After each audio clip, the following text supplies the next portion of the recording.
السلام علیکم جی۔ کہتے ہیں کہ جب انسان کسی کو نقصان پہنچانے کے در پہ ہوتا ہے تو اپنا نقصان وہ پہلے سے ہی کروا چکا ہوتا ہے، یعنی وہ اپنے آپ کو نقصان پہنچانے کی تیاری کر رہا ہوتا ہے۔ اسی طرح ایک انسان جس کو مٹی کھانے کا بہت شوق ہوتا ہے، ایک شخص ہوتا ہے وہ مٹی کا بہت شوقین ہوتا ہے، اس کو جہاں پر بھی اچھی سی مٹی ملتی ہے وہ اس کو کھا لیتا ہے۔ تو ایک دفعہ ایک دکان پر جاتا ہے چینی خریدنے، اور دکاندار کو کہتا ہے کہ مجھے 1 کلو چینی دے دو۔ وہ دکاندار کہتا ہے ٹھیک ہے، لیکن وہ دکاندار اس کو کہتا ہے کہ میرے پاس جو تول ہیں جو میں نے ترازو میں رکھنے ہیں وہ لوہے کے نہیں ہیں، وہ مٹی کے ہیں، تو تمہیں اس سے کوئی اعتراض تو نہیں ہے؟ تو وہ شخص اسے کہتا ہے کہ میں چینی لینے آیا ہوں، مجھے تولوں سے کیا مطلب، تم جس چیز سے مرضی تولو، مجھے 1 کلو چینی تول کے دے دو۔ دکاندار اسے کہتا ہے کہ بتانا میرا فرض تھا، اس لیے میں نے تمہیں بتا دیا، ٹھیک ہے میں تمہیں 1 کلو چینی تول کے دیتا ہوں۔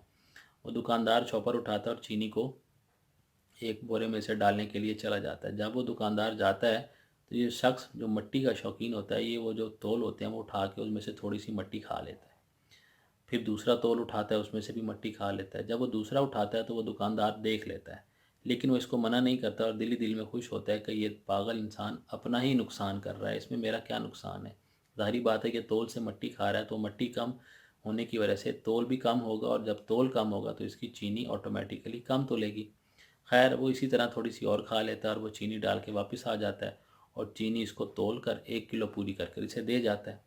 پیسے اپنی کلو چینی کے پورے لیتا ہے، جبکہ چینی اس کی اس حرکت کی وجہ سے کم تلتی ہے، اور وہ خوشی خوشی گھر جاتا ہے، اور مطلب رستے میں سوچ رہا ہوتا ہے کہ میں نے تو آج بہت ہی زیادہ مزے کیے، میں نے دکاندار سے چینی کلو پوری لے لی اور ساتھ میں میں نے مٹی بھی کھائی، لیکن حقیقت میں وہ اپنا نقصان کر کے آ رہا ہوتا ہے، کیونکہ وہ تول کھانے کی وجہ سے چینی کے وزن میں کمی آ جاتی ہے۔ تو اسی طرح ہماری ڈیلی لائف کا بھی یہی معاملہ ہے کہ جب ہم کسی کو نقصان پہنچانے کا سوچتے ہیں تو در حقیقت ہم اپنا نقصان کر رہے ہوتے ہیں۔ تو کوشش کریں کہ اپنی ذات کی بہتری کے لیے آپ کسی کو نقصان نہ دیں، کیونکہ جب آپ کسی کو نقصان دیں گے تو آپ کا نقصان آٹومیٹیکلی ہوگا۔ Thank you so